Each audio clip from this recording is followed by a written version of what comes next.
بسم اللہ الرحمن الرحیم۔ دلیر اور بے خوف ہونے کے لیے با کردار ہونا ضروری ہے۔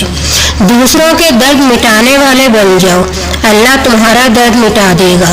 ایک بات یاد رکھیں، جب آپ کسی کا اچھا کر رہے ہوتے ہو تب آپ کا کہیں اچھا ہو رہا ہوتا ہے۔ حوصلہ افزائی کرنے والے بنو، پریشان تو سبھی کرتے ہیں۔ جہالت گہری نیند کی طرح ہوتی ہے، جگانے والے پر غصہ آتا ہے۔ صرف دل کے اچھے ہونے سے بہتر ہے کہ انسان زبان کا اچھا ہو، کیونکہ لوگوں کا واسطہ سب سے پہلے آپ کی زبان سے پڑتا ہے۔ دل تک تو کچھ ہی لوگ پہنچتے ہیں۔ عورت اگر شعور پا جائے تو فرعون کے گھر موسیٰ علیہ السلام کو پال سکتی ہے۔ اپنی اولاد کے لیے سہولت زندگی سے زیادہ ان کی تربیت کی فکر کریں۔ پرندے اپنے بچوں کو پرواز سکھاتے ہیں، گھونسلے بنا کر نہیں دیتے۔ مصروفیت اچھی چیزوں میں خود کو مصروف نہیں کرو گے تو بری چیزوں میں خود ہی مصروف ہو جاؤ گے۔ بے شک قرآن مجید دلوں کا سکون ہے اور ہماری ہر الجھن کا واحد حل ہے۔ کھلی کتاب کے صفحے الٹتے رہتے ہیں، ہوا چلے نہ چلے دن پلٹتے رہتے ہیں۔ زندگی کے ایک ایک دن کی قدر کریں۔ بے زبان پرندوں کے ساتھ ہمدردی رکھیے، یہ بنا لفظوں کے دعا دیتے ہیں۔ اینٹوں کے جڑنے سے مکان بنتے ہیں، دلوں کے جڑنے سے گھر آباد ہوتے ہیں۔ دلوں کو جوڑنے والی چیزوں میں محبت، اچھا اخلاق، ایک دوسرے کی خوشی، غم اور دکھ سکھ میں تعاون اہم ہے۔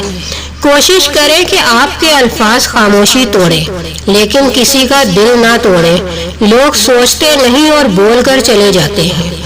نصیحت وہ سچی بات ہے جسے ہم غور سے نہیں سنتے، اور غیبت وہ بدترین دھوکہ ہے جسے ہم پوری توجہ سے سنتے ہیں۔ آسانیاں تقسیم کرتے رہا کریں، ورنہ مشکلیں جمع ہو جائیں گی۔ عرش والے سے رابطہ مضبوط ہو تو فرش والے آپ کا کچھ نہیں بگاڑ سکتے۔ موت کا فرشتہ ایک لمحے میں گھر اور بستر بدل دیتا ہے۔ باپ کا سایہ سر پر ہو تو اولاد بادشاہ ہوتی ہے۔ جو لوگ آپ کی صحیح باتوں کا بھی غلط مطلب نکالتے ہیں، ان کو صفائی دینے میں اپنا وقت ضائع نہ کریں۔ جہاں تعریف کرنی ہو وہاں سب چپ ہو جاتے ہیں، اور برائی کرنے کے لیے گونگے بھی بول پڑتے ہیں۔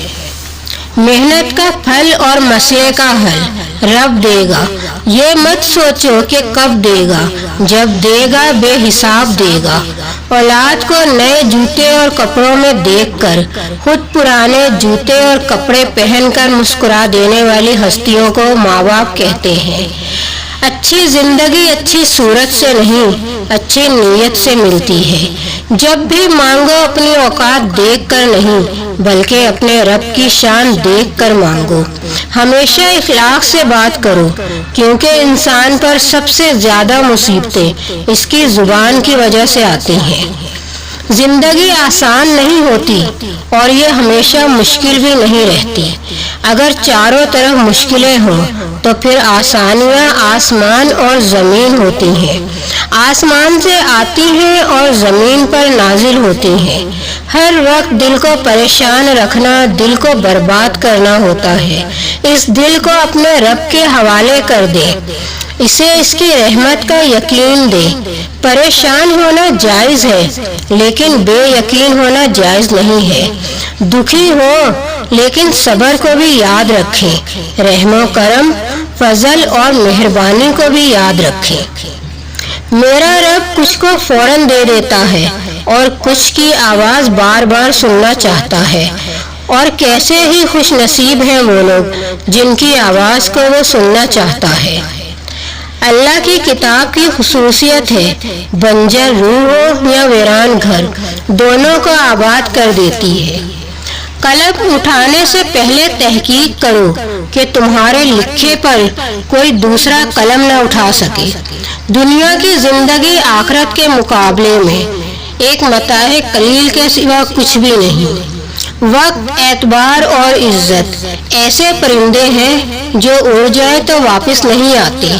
منزلیں کبھی کسی کے گھر جا کر حاضری نہیں دیتی، راستوں پر چلنے سے ہی راستے نکلتے ہیں۔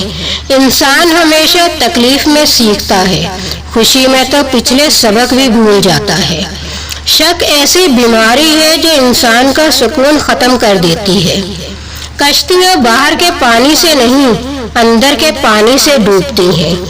کسی کو برباد کرنے کی سوچ ہی آپ کی بربادی کے لیے کافی ہے۔ عبادت کے لیے فرصت کی نہیں، توفیق کی ضرورت ہوتی ہے۔ شیخ سعدی نے فرمایا، جب مجھے پتہ چلا کہ محل کے بستر اور خالی زمین پر سونے والوں کے خواب ایک جیسے اور قبر بھی ایک جیسی ہوتی ہے، تو مجھے اللہ کے انصاف پر یقین آ گیا۔ اس کے ساتھ ہی مجھے دیجیے اجازت۔ اللہ حافظ۔